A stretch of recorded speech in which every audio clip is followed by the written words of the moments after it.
Jungle.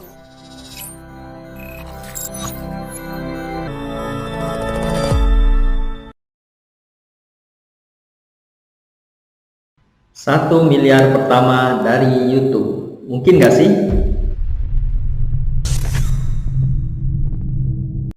Ya, assalamualaikum warahmatullahi wabarakatuh. Halo, bertemu saya lagi, Randi, di video YouTube Mastery 1.0. Di video sebelumnya saya sudah menjelaskan tentang mindset, bagaimana belajar YouTube Mastery. Nah, di video kali ini saya akan melanjutkan tentang 1 miliar pertama dari YouTube. Mungkin nggak sih? Pertanyaannya adalah kenapa 1 miliar? Oke, 1 miliar pertama dari YouTube. Nah, mungkin banyak yang bertanya ya, karena kursus ini YouTube Mastery 1.0 itu adalah mengajarkan bagaimana mendapatkan penghasilan dari YouTube miliaran rupiah. Oleh karena itu, kenapa sih harus 1 miliar? Kenapa mas nggak ratusan juta atau mungkin puluhan juta gitu ya? Jadi memang 1 miliar pertama ini adalah angka psikologis pertama yang harus dicapai untuk membuktikan bahwa metode ini proven ketika dipraktekkan oleh siapapun. Karena saya sudah menggeluti YouTube ini sejak tahun 2015 dan saya sudah mengalami pahit getirnya, manisnya juga, dan saya sudah mendapatkan total miliaran rupiah dari YouTube. Tapi sebelum mencapai itu, maka kita harus mencapai angka 1 miliar dulu, karena ini merupakan angka psikologis yang harus dicapai untuk membuktikan bahwa metode ini adalah proven ketika dipraktekkan oleh siapapun. Nah, pertanyaan adalah ketika 1 miliar pertama ini sudah tercapai, maka akan lebih mudah meningkatkan skalanya dan kecepatannya. Sebelum kita bahas, misalkan saya pengen omset saya 1 miliar per bulan, saya pengen omset saya 1 miliar per minggu misalkan, itu semua nggak akan tercapai kalau kita belum bisa mendapatkan total 1 miliar pertama kita. Kalau kita sudah berhasil, maka kita bisa meningkatkan. Kita bisa mulai meningkatkan goal kita 1 miliar ini menjadi per tahun. Mungkin di pertama kita 1 miliar ini kita capai dalam waktu misalkan 3 tahun atau bahkan lebih, 5 tahun baru mencapai total, di total semua baru mencapai. Tapi kalau kita sudah mencapai, maka ini kita bisa meningkatkan skalanya, meningkatkan kecepatannya. Dari yang awalnya misalkan 1 miliar ini tercapai selama 5 tahun, maka bagaimana caranya berikutnya kita mencapai 1 miliar ini selama 1 tahun saja. Omset ya, kita bicara omset, jadi penghasilan semuanya, bukan profit bersih. Nah, ketika sudah 1 miliar per tahun, challenge kita berikutnya, kita harus menentukan goals yang lebih menantang. Bagaimana 1 miliar ini bisa kita dapatkan 1 bulan gitu ya. Ketika 1 bulan ini tercapai, ini masih omset, maka goal kita selanjutnya bisa jadi bagaimana mendapatkan 1 miliar ini per bulan net profit. Net profit kita adalah 1 miliar per bulan. Ini sudah kalau dalam bisnis itu sudah skalanya sudah cukup menengah ya, kelas menengah, bisnis yang menengah, karena sudah profitnya 1 miliar per bulan, atau berarti omsetnya ini sudah sekitar 5 miliaran. Nah, caranya gimana sih untuk mendapatkan 1 miliar pertama dari YouTube? Yang pertama, cara yang paling simple, paling sederhana itu adalah dengan YouTube AdSense. Ini adalah cara yang paling simple yang akan diajarkan juga di YouTube Mastery 1.0 ini. Kenapa saya bilang paling simple? Karena kita tidak membutuhkan effort lagi. Jadi yang penting kita membuat konten, kita mengupload, kita mengoptimasi, maka dengan sendirinya kita mendapatkan penghasilan dari YouTube AdSense walaupun kita sedang rebahan, mungkin kita sedang tidak perlu effort lagi gitu ya. Jadi yang paling simple menurut saya adalah dengan YouTube AdSense. Potensi YouTube AdSense ya, misalkan dengan metode YouTube Mastery ini kita bisa mengoptimasi 1 kalau kita buat channel bahasa Indonesia itu antara 5 juta sampai 15 jutaan. Ini pengalaman saya. Lebih dari itu bisa, sangat bisa. Kurang dari itu juga bisa, banyak bahkan. Artinya, tapi kalau dengan YouTube, dengan materi YouTube Mastery 1.0 ini perkiraan kita misalkan satu channel itu penghasilannya 10 juta, maka untuk mencapai 100 juta pertama kita hanya perlu membutuhkan 10 channel, ya 10 channel untuk bisa menghasilkan 10 juta. Kalau misalkan ini per bulan ya, maka kita 100 juta per bulan itu sangat bisa hanya dari YouTube AdSense, belum dari revenue stream yang lain. Nah, di YouTube Mastery 1.0 ini juga akan diajarkan bagaimana mengolah banyak channel yang bisa berjalan secara autopilot. Jadi nanti di bab-bab selanjutnya saya akan menjelaskan bahwa bagaimana kita ini tidak hanya menghasilkan dari satu channel, bagaimana memanage banyak channel sehingga bisa menghasilkan penghasilan yang lebih besar. Yang kedua selain YouTube AdSense adalah dengan menjual produk digital. Ini merupakan potensinya yang sangat luar biasa, gitu ya. Menjual produk digital itu. Produk digital ini contohnya apa? Ini ada e-book, gitu ya. Ada e-course seperti ini, ini sangat efektif dipromosikan di YouTube, apalagi YouTube yang niche-nya personal brand. Kemudian yang kedua adalah konten digital, misalkan desain, template itu dijual di YouTube juga sangat bagus. Ini keunggulannya apa sih kita menjual produk digital? Jadi agak berbeda dengan ketika kita menjual produk fisik. Produk digital ini punya kelebihan. Yang pertama adalah stok produk yang tidak terbatas.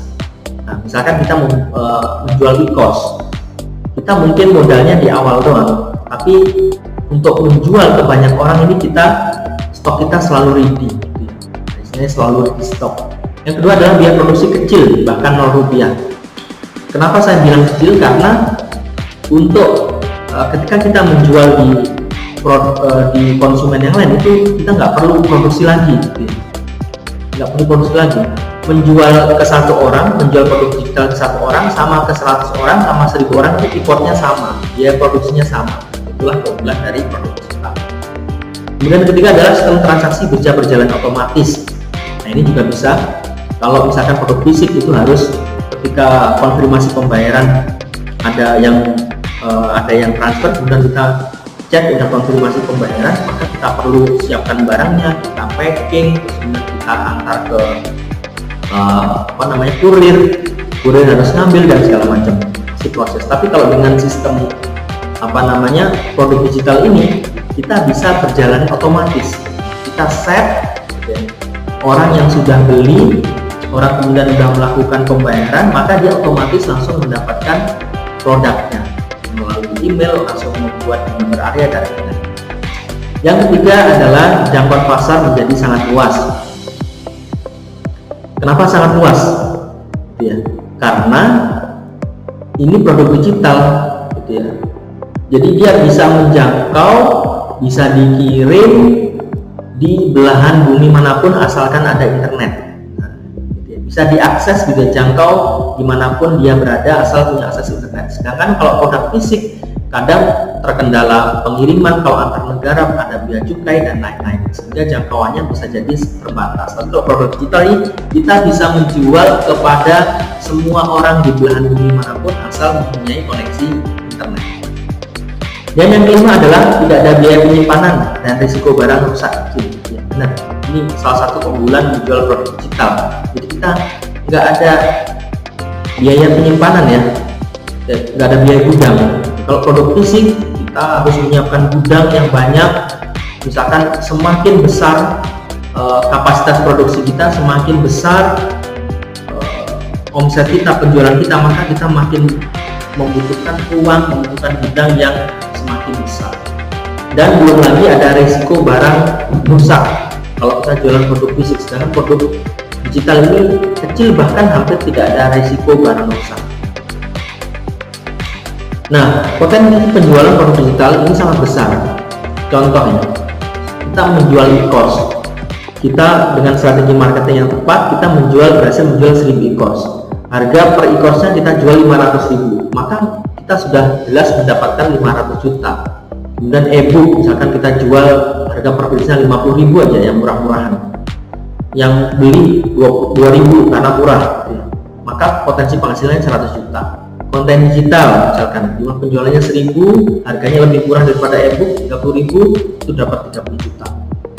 Dan kita masih bisa menjual lagi ke lebih banyak orang. Jadi potensi penghasilannya di produk jual produk digital ini sangat besar. Dari sini saja kalau kita lihat ini ada 630 juta potensi, dan ini bisa jauh lebih besar daripada ini tergantung jumlah penjualan kita dan harga per piece-nya. Dan yang ketiga adalah menjual produk atau jasa. Jadi memang di YouTube Mastery ini akan diajarin banyak revenue stream. Yang pertama tadi yang paling sederhana adalah pakai YouTube AdSense, kedua adalah jualan produk digital, yang ketiga adalah jualan produk atau jasa. Ini juga sangat bisa, gitu ya. Jualan produk atau jasa ini sangat memungkinkan. Contohnya produk itu misalkan buku, kita jualan buku, kita sebagai seorang penulis kemudian kita menjadi influencer di YouTube, maka kita bisa juga menjual karya kita, menjual buku kita. Atau kita menjual merchandise kita berupa kaos, topi, jaket, hoodie. Ya, misalkan si Atta Halilintar, ya. Dia penghasilan terbesarnya katanya bukan dari YouTube AdSense, tapi berasal dari bisnisnya yaitu AHA. Dan dia sebagai si Atta ini, dia juga berfungsi sebagai brand ambassador untuk produknya sendiri. Nah, ini luar biasa. Dia menjual kaosnya aja segitu, harganya mahal, jaketnya jutaan harganya. Jadi merupakan revenue stream yang menjanjikan juga ketika kita menjadi influencer kemudian menjualkan merchandise. Yang jasa misalkan kursus atau workshop itu juga bisa. Di saya sendiri saya juga menggunakan salah satunya traffic source adalah dengan YouTube untuk menjual kursus saya, yaitu di LC dan juga di Jago Bahasa. Kita menggunakan salah satu traffic source-nya adalah di YouTube. Kemudian workshop juga sama merupakan bentuk dari jasa. Nah, potensinya bagaimana? Ini hampir sama ya potensinya dengan produk digital. Bahkan kalau misalkan kita bisa strategi marketing yang bagus, ini bisa melebihi produk digital. Tapi bedanya di produk atau jasa ini kita profitnya agak tipis dibandingkan dengan jualan produk digital karena ada namanya biaya produksi. Ya, tadi ya buku itu ada biaya produksi untuk mencetak dan ada untuk menerbitkan. Kemudian kita merchandise itu pasti ada biaya produksinya, memproduksi kaos atau ada biaya produksinya. Itu seperti itu. Jadi kita bisa menjual produk digital ataupun produk fisik. Dan yang keempat adalah affiliate marketing. Jadi affiliate marketing ini gampangnya adalah sebagai broker gitu ya. Kita sebagai broker online. Jadi misalkan kalau produk fisik itu ada affiliate yang sering adalah Lazada, Shopee juga ada. Kalau yang produk digital ini Clickbank, produk fisik ada lagi Amazon, itu bisa dicoba, teman-teman coba. Saya memiliki salah satu channel yang saya gunakan juga untuk affiliate marketing, yang di Shopee dan Lazada juga penghasilannya juga lumayan. Nah, jadi kalau kita gabungkan review 1 miliar pertama dari YouTube itu sangat mungkin dengan strategi YouTube Mastery 1.0 ini. Jadi kita lihat yang pertama adalah YouTube AdSense, kemudian yang kedua adalah jualan produk digital, yang ketiga adalah jualan produk fisik, dan yang keempat adalah affiliate marketing. Kalau kita total tadi itu sudah lebih dari 1 miliar. 1 miliar pertama kita dapatkan itu insya Allah bisa dengan strategi YouTube Mastery 1.0. Jadi ketika 1 miliar pertama ini sudah bisa, selanjutnya adalah bagaimana 1 miliar ini menjadi pendapatan setahun, sebulan, seminggu mungkin, dan seterusnya. Itu adalah nanti next. Yang penting pertama ini kita harus bisa menghasilkan 1 miliar pertama dari YouTube. Yang terakhir adalah hingga YouTube ini menjadi passive income, menjadi sumber passive income. Jadi di YouTube Mastery ini nanti saya akan juga menjelaskan bahwa tidak sekedar menghasilkan uang, gitu ya. Jadi teman-teman tidak akan saya ajari hanya bagaimana cara menghasilkan uang. Kalau bagaimana cara menghasilkan uang ini sudah YouTuber biasa lain. Makanya kita bukan YouTuber biasa, artinya adalah kita bisa menghasilkan pasif income dari YouTube. Bagaimana YouTube ini berpenghasilan sedangkan kita tidak aktif terlibat di dalamnya. Oke, sekian tadi pembahasan di video kedua, yaitu masih berhubungan dengan mindset. Sebenarnya 1 miliar ini mudah nggak sih? 1 miliar ini kalau kita jabarin tadi ada 4. Jadi dengan metode YouTube Master ini sangat mudah. Itu aja mungkin dari saya di video kali ini. Sampai jumpa di video berikutnya. YouTube Mastery 1.0, bukan YouTuber biasa.